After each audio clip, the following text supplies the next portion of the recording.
Sürdürülebilir liderlik, iletişimin düşmanı alınganlıktan özgürleşmek. İlişkiler, hayatın dokusunu oluşturan ince iplikler gibidir.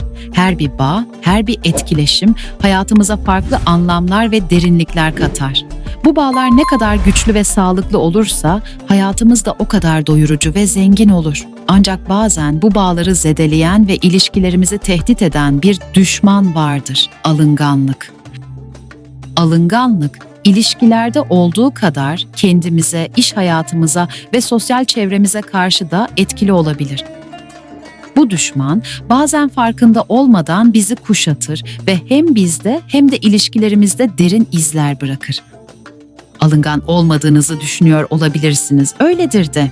Ancak alıngan bir insanın ne hissettiğini daha iyi anlayabilmek için bu video size rehber olabilir. İletişim düşmanı, ilişkide tek tarafın değil, ilişkinin ortak düşmanıdır çünkü. Alınganlık genellikle geçmişte yaşadığımız duygusal yaralardan kaynaklanır. İncinen bir kalp, kırılan güven, söylenen acı verici sözler, tüm bunlar alınganlığın tohumlarını ekebilir. Ancak alınganlık yalnızca geçmişin acılarına tepki olarak doğmaz. Aynı zamanda bir savunma mekanizmasıdır. İçsel bir kırılganlık hissettiğimizde kendimizi savunmaya geçeriz ve çevremizden gelen en ufak bir uyarı, eleştiri ya da hata bizi çok daha derin şekilde etkileyebilir. Oysa bazen bu durum yalnızca kendimize ait bir hassasiyetin yansımasıdır. İlişkilerde alınganlık kendisini genellikle fazla hassasiyet ve aşırı duyarlılık olarak gösterir. Bir arkadaşımızın, eşimizin ya da iş arkadaşımızın söylediği bir söz bizi aniden kırabilir. Bir bakış, bir yorum, hatta bir sessizlik bile içimizde fırtınalar kopmasına neden olabilir. Bu gibi durumlar çoğu zaman başka bir kişinin niyetini anlamaktan ziyade bizim iç dünyamızdaki kırılganlıkla ilgilidir. Alınganlık, karşılıklı iletişimde yanlış anlamalar ve yorumlamalar yaratır. Söylenenin ötesinde alınganlık geçmişteki travmalarımızla bir araya gelir ve bu da duygusal tepkilerimizi aşırı uçlara taşır. Kişisel algılamanın alınganlık üzerindeki etkisi. Alınganlık çoğu zaman kişisel algılama biçimimizle doğrudan ilişkilidir. Pardon, kahveniz soğumasın. Bu videonun sponsoru Bialetti Kahve'ye teşekkür ederiz. Kişisel algılama, çevremizdeki olayları, başkalarının söylediklerini ve davranışlarını kendi içsel dünyamızdaki duygusal filtrelerden geçirmemize neden olur. Her bireyin dünyayı algılama şekli farklıdır ve bu algılama tarzı geçmiş deneyimlerimizle şekillenir. Yaşadığımız olumsuz deneyimler, travmalar, güven sorunları ve kırıklıklar, başkalarından gelen her türlü mesajı bazen kişisel olarak algılamamıza yol açar. Örneğin geçmişte bir ihanet ya da kırılma yaşamış bir kişi yeni bir eleştiriyi kişisel bir saldırı olarak algılayabilir. Oysa o eleştiri aslında o kişinin görüşünü ya da işin gerekliliklerini ifade etmekten öteye gitmeyebilir. Ancak alıngan bir kişi bu durumu kendi değerine yönelik bir tehdit olarak yorumlar. Böylece çoğu zaman bir kişinin söylemi ya da davranışı alınganlıkla şekillenen kişisel algımız nedeniyle fazla büyütülür ve gereksiz bir şekilde ilişkiyi zorlayabilir. Neden kişisel algılarız? Kişisel algılamanın alınganlık üzerindeki etkisini anlamak için neden bazen başkalarının söylediklerini ve yaptıklarını kişisel olarak algıladığımızı incelemek faydalıdır. Alınganlık çoğunlukla içsel güvensizlik ve kırılganlık duygularıyla ilişkilidir.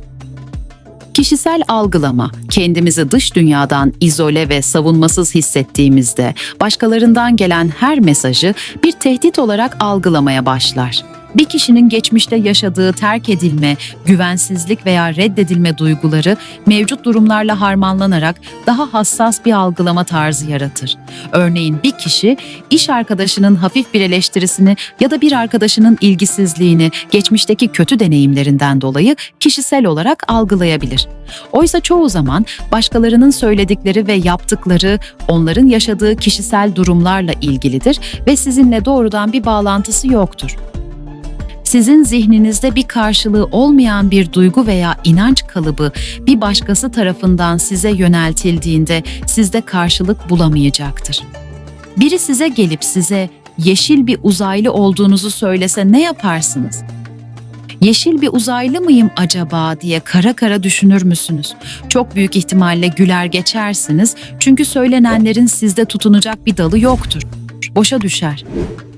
Ancak biri size bir işi de düzgün yapsan olmaz mıydı diye veryansın etse veya bu projede varlık göstermediğini gözlemledim diye geri bildirim verse ne düşünürsünüz? İster geri bildirim olsun, ister eleştiri alıngan bir insan her koşulda satır aralarında içindeki dallara takılacak bir şeyler bulur. Bu dallar alıngan kişinin saklamak için uzun zamandır çabaladığı kendisiyle ilgili yargılarıyla sarıp sarmaladığı duygularıdır. Ayrıca düşük öz saygı ve özdeğer eksikliği de kişisel algılamayı etkileyebilir. Kendinizi yeterince değerli hissetmediğinizde başkalarının söyledikleri daha fazla önem kazanır. Eğer kendinizi seviyor ve kabul ediyorsanız dışsal faktörlerden gelen yorumlar ve eleştiriler sizi o kadar etkilemez. Ancak içsel bir güvensizlik hissi bu tür dışsal yorumları kişisel olarak kabul etmenize yol açar. Alınganlıkla başa çıkmanın yolu.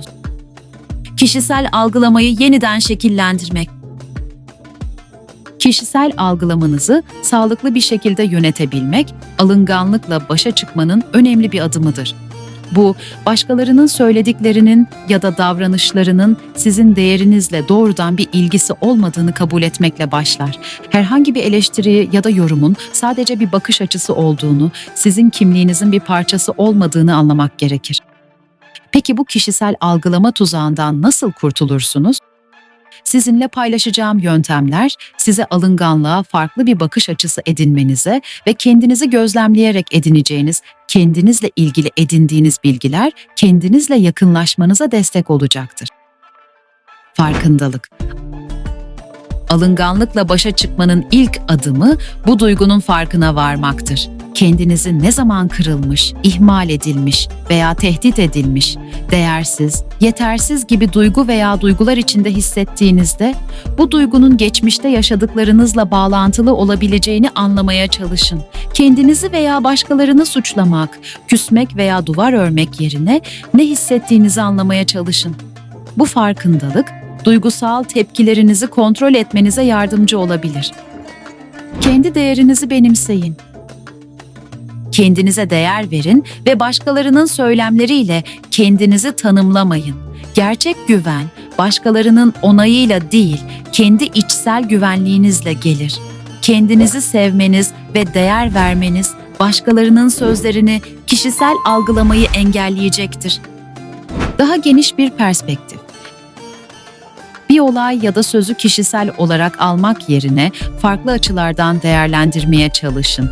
Başkalarının söyledikleri genellikle o kişinin içinde bulunduğu durumla, duyguyla ilgilidir ve sizi doğrudan etkilememelidir. Açık iletişim. Eğer bir durum sizi kırdıysa, hissettiklerinizi başkalarına ifade etmekten çekinmeyin. İletişim yoluyla yanlış anlamaları ve kişisel algılamaları ortadan kaldırabilirsiniz.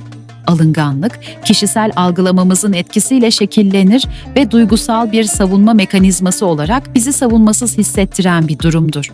Ancak alınganlıkla yüzleşmek sadece kişisel algılama biçimimizi değiştirmekle değil, içsel güveni bulmakla da ilgilidir. Kendi değerinizi fark ettiğinizde dışsal dünyada karşılaştığınız her mesajı daha sağlıklı bir şekilde değerlendirebilirsiniz.